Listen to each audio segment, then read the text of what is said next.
नमस्कार। कहानी संग्रह में हमारे सभी दर्शकों का हार्दिक स्वागत है। दर्शकों, आज हम आपको भगवान विष्णु की परम भक्त कर्माबाई की पुनीत कथा सुनाएंगे। इसे सुनने मात्र से मनुष्य के सभी मनोरथ पूर्ण हो जाते हैं। प्राचीन कथा के अनुसार एक गांव में एक जाट अपने परिवार सहित रहता था। उन पत्नी के अलावा उनकी एक सुंदर सुशील पुत्री भी थी जिसका नाम था कर्मा। जाट भगवान का परम भक्त था। वह प्रतिदिन पूजा पाठ करता और जो भी घर में बनता उसी से भोग लगाकर स्वयं परिवार सहित भोजन करता। भगवान को भोजन कराना उसका नित्य का नियम था। एक बार दोनों पत्नी पुष्कर तीर्थ यात्रा पर जाने के लिए तैयार हो जाते हैं। बेटी को घर पर छोड़ देते हैं, ऐसा सोचकर कि यदि हम अपनी बेटी को साथ ले गए तो ठाकुर जी की सेवा कौन करेगा।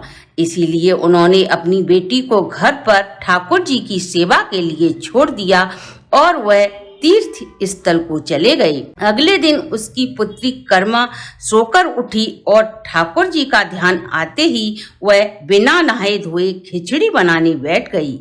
वहीं ठाकुर जी भूखे न रह जाएं और यही सोचकर उसने घी और गुड़ डालकर खिचड़ी बनाई और ठाकुर जी के सामने कटोरा भरकर रख दिया। लो ठाकुर जी, भोग लगाओ। इतने में मैं सारे घर का काम कर लेती हूँ, तब तक तुम खाना खाओ। जब कर्मा ने घर का सारा काम कर लिया तो उसने देखा कि खिचड़ी तो ज्यों की त्यों रखी है।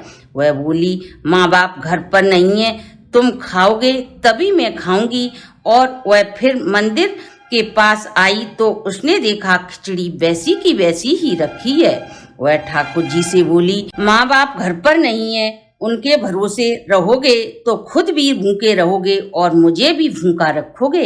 ऐसा कहते कहते शाम हो गई और ठाकुर जी ने खिचड़ी नहीं खाई। वह ठाकुर जी के सामने बैठी बैठी सो गई और स्वप्न देखती है। ठाकुर जी कह रहे हैं, खाऊं कैसे, तुमने पर्दा तो लगाया ही नहीं। यह सुनते ही वह हड़बड़ाकर उठी और स्वप्न को याद कर शीघ्रता से मंदिर में पर्दा लगा दिया। कुछ समय बाद उसने देखा तो खिचड़ी का कटोरा खाली था।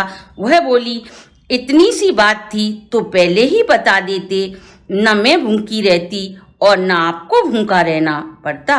अब तो कर्मा रोज सुबह खिचड़ी बना लेती और ठाकुर जी को खिलाकर स्वयं खा लेती। कुछ दिनों बाद तीर्थ स्थल से जाट और जाटनी भी लौट आए।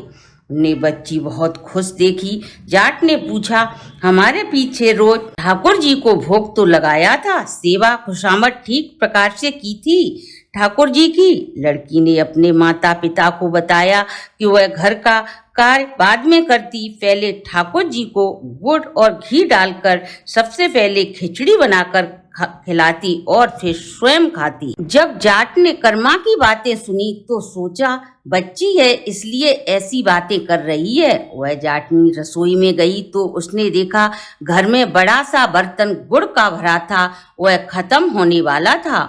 वह बोली, बेटी कर्मा, गुड़ कहाँ चला गया। तब वह बोली, माँ अभी अभी तो बताया था कि ठाकुर जी को खिचड़ी में डालकर खिलाती थी।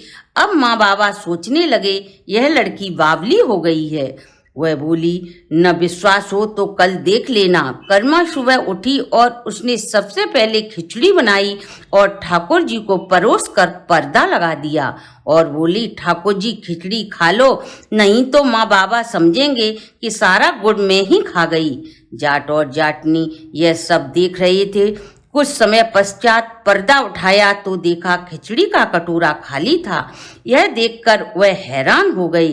बेटी की भक्ति भाव देखकर दोनों की आंखों से झरझर आंसू बहने लगे।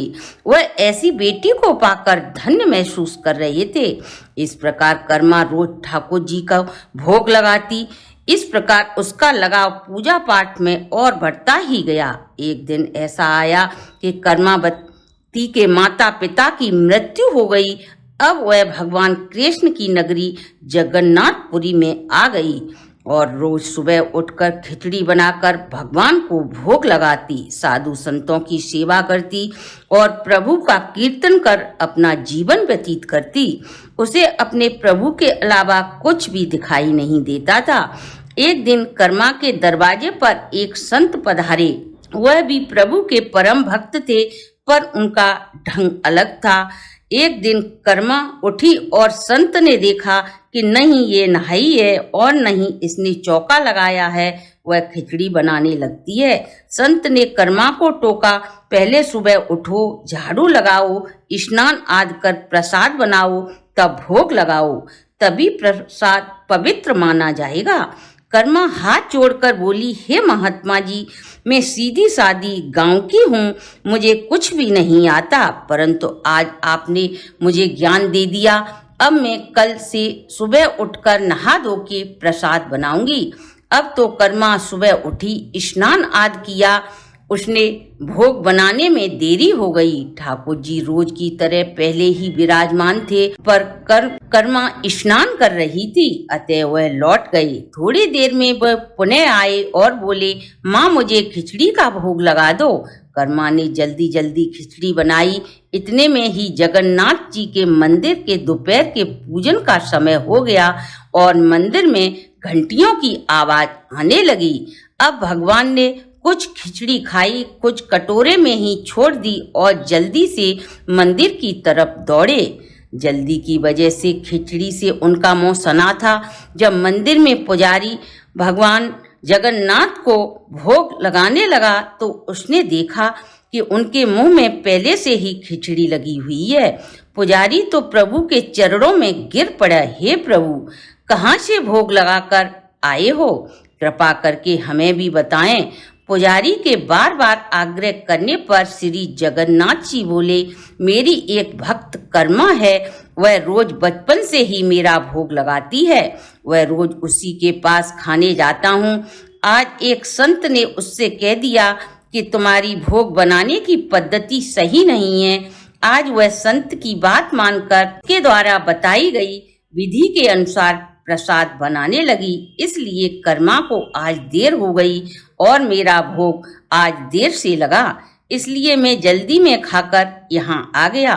तब ठाकुर जी बोले, मेरी उपासना की कई विधियां हैं, इस रहस्य को जाने बिना जो मेरी उपासना को खंडित करता है वह अन्याय करता है। जब यह बात उस संत को पता चली तो वह शीघ्र ही संत कर्मा के दरवाजे पर जाकर कर्मा से क्षमा याचना करने लगा। मुझे क्षमा करें और कल से आप उसी विधि से खिचड़ी बनाकर भगवान को भोग लगाएं, तुम्हारी ही विधि श्रेष्ठ है। इस प्रकार जब तक कर्मा जीवित रहीं तब तक भगवान को भोग लगाती रहीं और भगवान भी नियम से उनका भोग ग्रहण करते रहे। इस प्रकार जो भी भक्त भगवान की पूरी श्रद्धा के साथ पूजना करता है, अर्थात भगवान को भोग लगाता है, उसका भोग भगवान स्वीकार जरूर करते हैं। तो दर्शकों, ये थी हमारी आज की वीडियो। अगर आपको अच्छी लगी हो तो ज्यादा से ज्यादा शेयर करें और यदि आपने अभी तक हमारे चैनल को सब्सक्राइब नहीं किया तो सब्सक्राइब करें, बेल आइकन को प्रेस करें, जिससे नई वीडियो की जानकारी सबसे पहले आपको प्राप्त हो सके।